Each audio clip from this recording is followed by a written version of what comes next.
감사합니다. 고맙습니다. 사랑합니다. 행복합니다. 이 세상에 가장 아름다운 말은 어머니라고 하는 말이고, 이 세상에 가장 아름다운 말은 감사합니다. 여러분, 어머니라고 하는 말 들으면 마음이 어때요? 포근하고, 세월이 지나고 내가 할머니가 되고 내가 나이를 먹었지만 그래도 어머니라고 하는 그 단어 자체가 우리에게는 너무 아름답게, 아름다움의 차원을 사실은 뛰어넘는 거죠. 보고도 싶고 그립기도 하고. 여러분, 그래야 안 그래요? 어머니라고 하는 말 가지면 여러분 눈에 눈물 나게 내가 할 수 있습니다.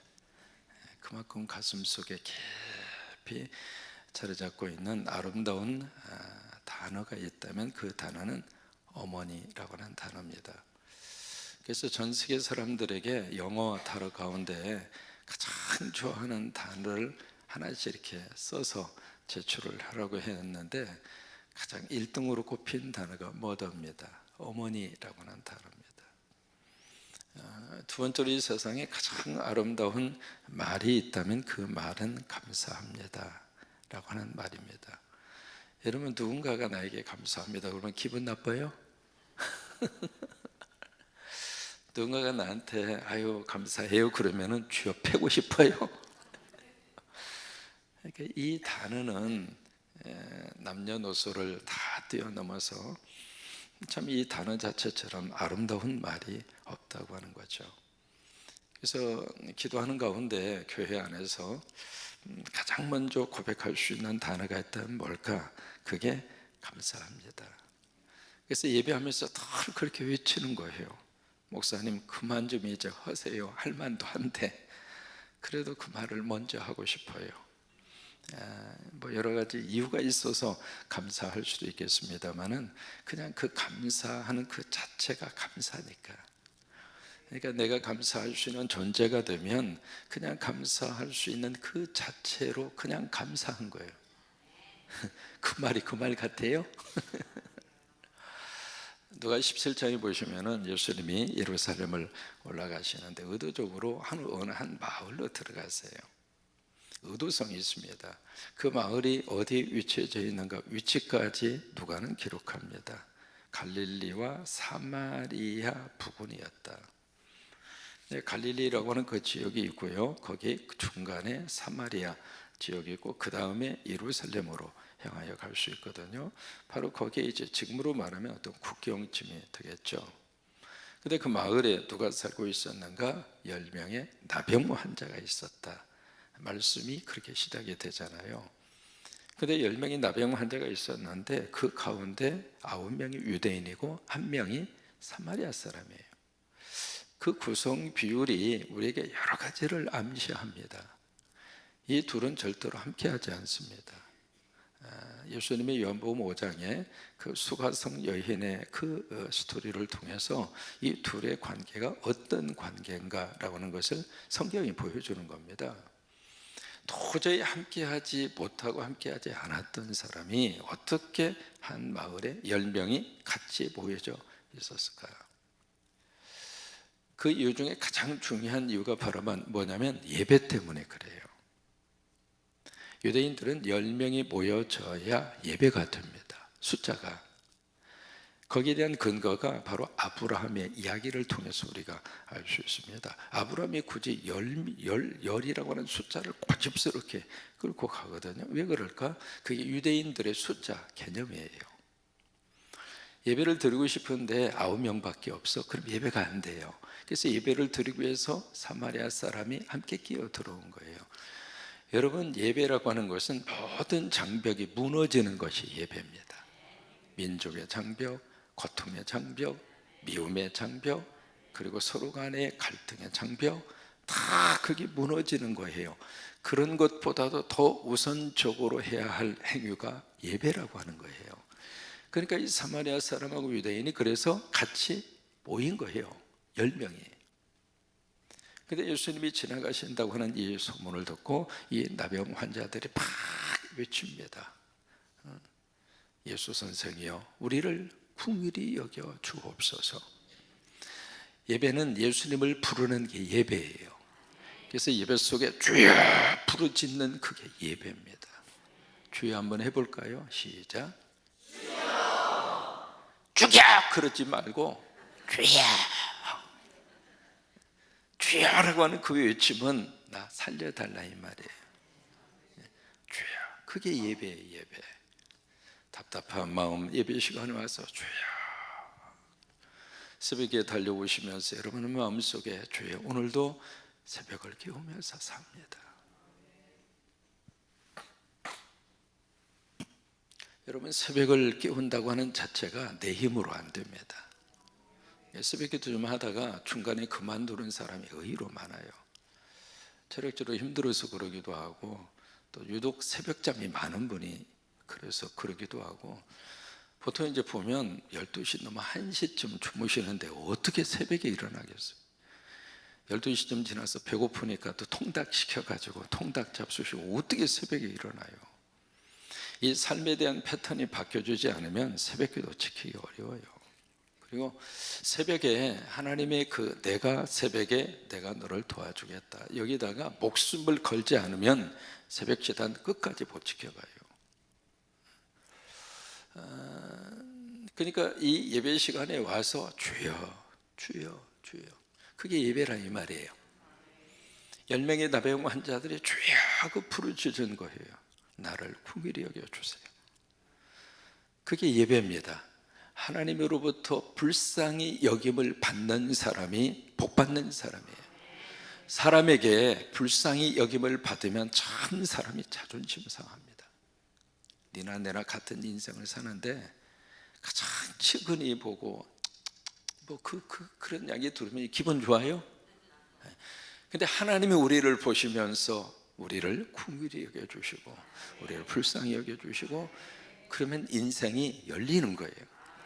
오늘 수능을 보는 우리 주님의 귀한 수능생들 하나님이 긍휼히 여겨주셔서 신기하게도 시험 보는데 내가 공부한 내용이 나오면 얼마나 신바람 나요.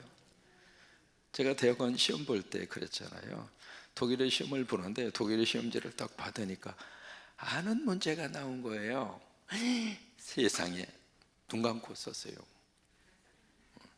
그래서 대학원 제가 1등 했잖아요 라고 말하고 싶은데 제 입으로는 말을 안 할래요. 군대에 있으면 제가 독일어 성경을 읽었어요. 제가 독학을 해서. 그래서 군대에서 독일어 성경을 읽었는데 그 독일어 성경 속에서 문제가 다 나온 거예요. 그래서 대학원 때 저보다 훨씬 공부 잘하는 분도 제 밑에 섰다고 제가 스스로 말을 어떻게 하겠어요? 하나님이 긍휼히 여겨주시면 우리 친구들이 공부한 내용이 시험지에 딱 나오는 거예요. 참 신기한 역사가 일어날 수 있거든요. 여러분 그 예배라고 하는 거예요. 그러니까 예배 드리는 그 10명에게 예수님이 너무 큰 복을 주신 거예요. 그래? 너 제사장에게 가. 그 말씀 딱 한 말씀 하신 거예요. 그 말의 의미는 너 고쳐진다 이 말이에요. 그때는 제사장이 의사예요. 말씀을 전하는 선포자이기도 하고 그리고 이 의사 역할을 하기도 하고 그 이제 제사장이 그 일을 했거든요. 그러니까 너 가, 그 이야기는 너 고쳐질 거야 그 말이에요. 근데 그 예수님의 말씀을 믿고 간 거예요. 예배 가운데 은혜 받은 것을 가지고 삶으로 살아내는 거예요. 근데 가다가 보니까 몸이 나았어요. 이게 기적의 역사는 말씀대로 움직이면 말씀의 열매와 축복이 있어요. 기적이 있다 이 말이에요. 그걸 딱 확인한 다음에 그 다음에 둘로 쭉 갈라져요. 9명은 같은 길을 가고요 1명은 같은 길에서 돌아섭니다. 돌아서서 누구에게 왔는가? 예수님에게 왔어요. 이게 예배의 의미입니다. 오늘 예배 마치고 하루를 살고 내일 새벽에 또 예배의 자리로 옵니다. 내일 새벽에 은혜를 드리고 또 하나님 앞에 감사하고 금요 성령 집회로 옵니다. 그러면서 우리가 주일 거룩한 예배를 위해서 주일 다시 아버지 앞에 옵니다. 이게 예배예요. 은혜 받고 가서 살고 다시 은혜의 자리로 돌아오고. 근데 돌아와서 예수님 앞에 어떻게 하면 엎드립니다. 엎드리는데 그때 예수님이 뭐라고 질문을 하시는가? 모두가 다 깨끗함을 받지 않았는가? 모두가 다 은혜 받지 않았는가? 여러분, 우리가 하나님의 은혜 없이 어떻게 우리가 살아요? 건강, 내가 노력해서 건강을 유지하고 건강을 붙들 수도 있습니다만 하나님이 도와주셔야 되잖아요. 암의학계의 세계적인 권위자 가운데 한 분이 김의신 박사예요. 암에 대해서는 세계적인 권위입니다. M&M 던슨 그 대학의 암센터에 소장을 했고요. 보통 분이 아닙니다.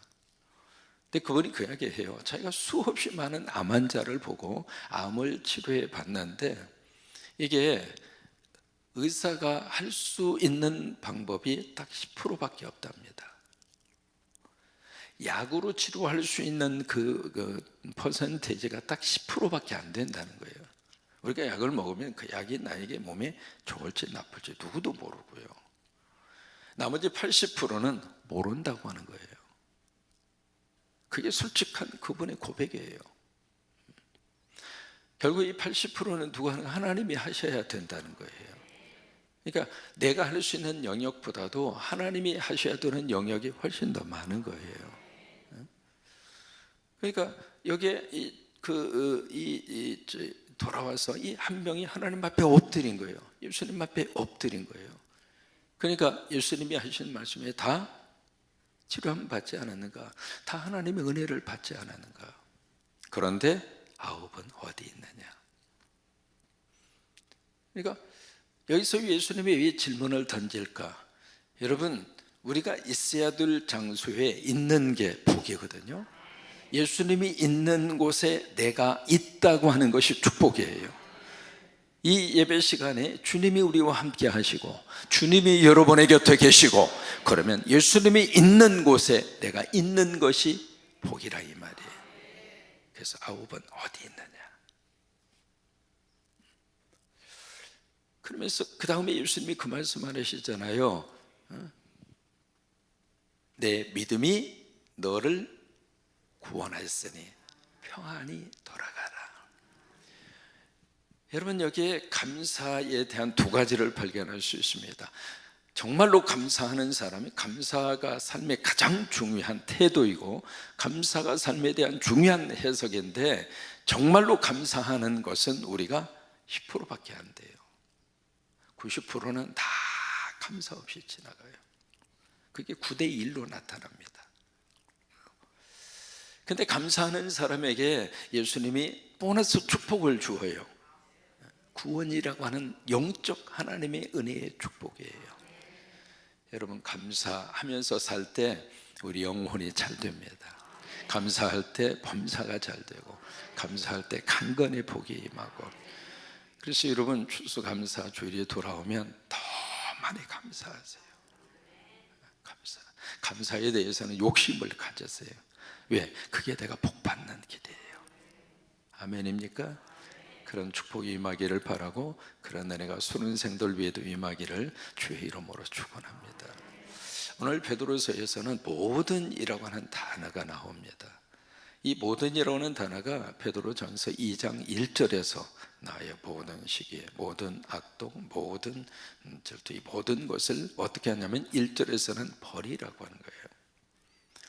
근데 오늘 본문에서는 모든 제도가 나옵니다. 이 제도가 나오는데 이 제도는 다른 말로 말하면 모든 권위를 말합니다. 권위, 모든 권위, 그 권위에 대해서 어떻게 하느냐? 순종해라 이거예요. 근데 모든 권위에 대해서 순종을 하는데 거기에 두 사람이 등장합니다. 첫째는 황제가 등장해요. 두 번째는 관리가 등장합니다. 이 절대의 권력을 가지고 있는 황제, 왕으로 번역했습니다마는 황제가 등장하고 그리고 관원이 등장하고 지금으로 말하면 도지사가 나오고 그리고 대통령이 나오고 그러는 거예요. 근데 그 두 부류의 사람들을 딱 이야기하면서 그들이 가지고 있는 권위 앞에 순종해라. 근데 그 이유를 딱 거기다가 설명을 하고 있습니다. 뭘 위하여? 주를 위하여. 이게 가장 중요한 포인트입니다. 만약에 그것을 빼버리고요, 모든 통치자들에게 순종해라 라고 하는 말씀으로만 읽으면 이게요, 고개를 갸우뚱거립니다. 이게 대통령 가운데 제대로 국민들을 위해서 통치를 하고 나라의 미래를 위해서 통치를 하고 자기가 가지고 있는 그 권한을 참 신실하게 백성들로부터 위임받은 그 권한을 참 제대로 이렇게 수행을 하고 그 권한을 쓰는 대통령과 그리고 절대자라면 누가 순종 안 하겠어요? 근데 누가 보아도 저렇게 하면 안 되는데 이제 그런 대통령, 그런 통치자들이 있어요, 없어요? 있죠.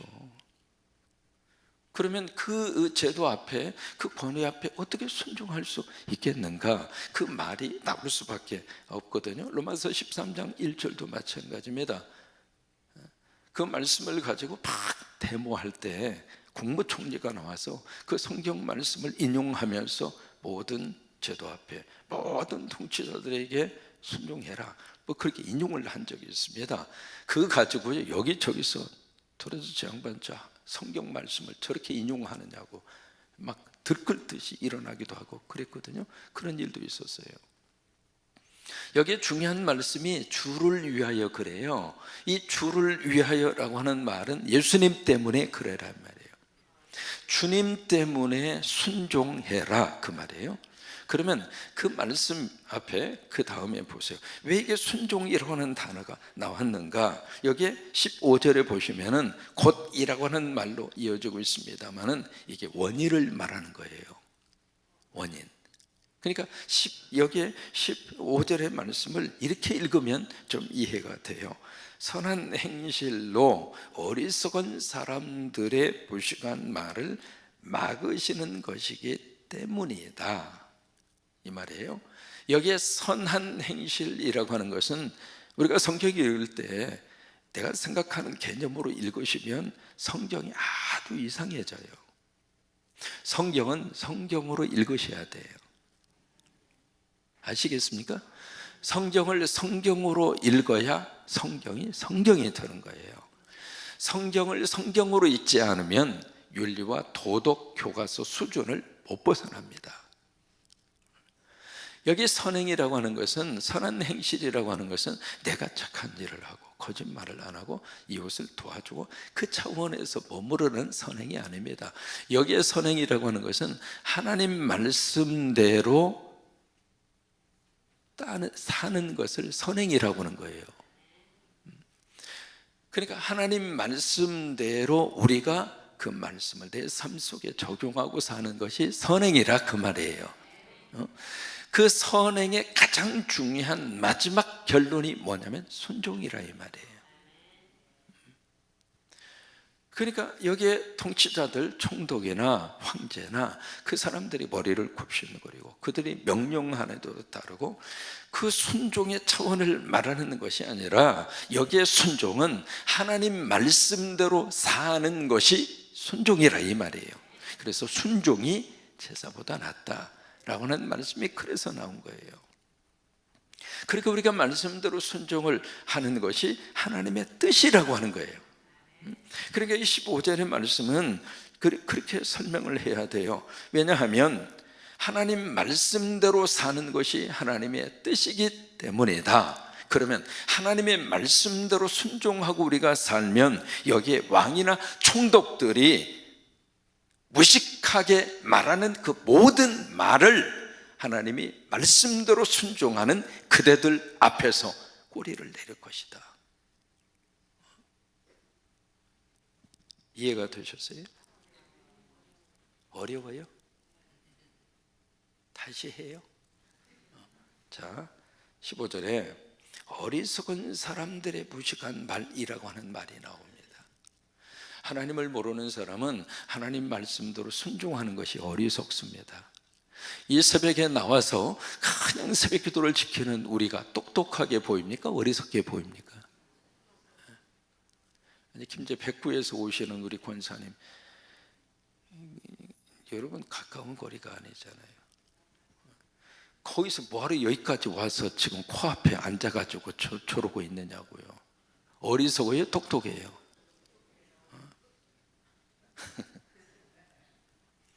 믿음이 없는 사람들은 믿는 사람들의 행위 자체가 이해가 안 가는 거예요. 그러니까 여기 15절 말씀이 그래서 나오는 거예요. 어리석은 사람들의 무식한 말을 우리가 어떻게 입막음을 할 수 있겠는가? 하나님의 말씀으로 우리가 순종할 때 그 순종을 그들이 딱 보면서, 여러분 새벽 기도 하시는 분들에게 하나님이 허락하시는 은혜가 있거든요. 하나님의 축복이 있거든요. 그걸 딱 보면서, 야, 내가 잘못 생각했구나. 그게 나온다 이 말이에요. 그러면서 16절 말씀에 너에게는 뭐가 있는가? 자유가 있다.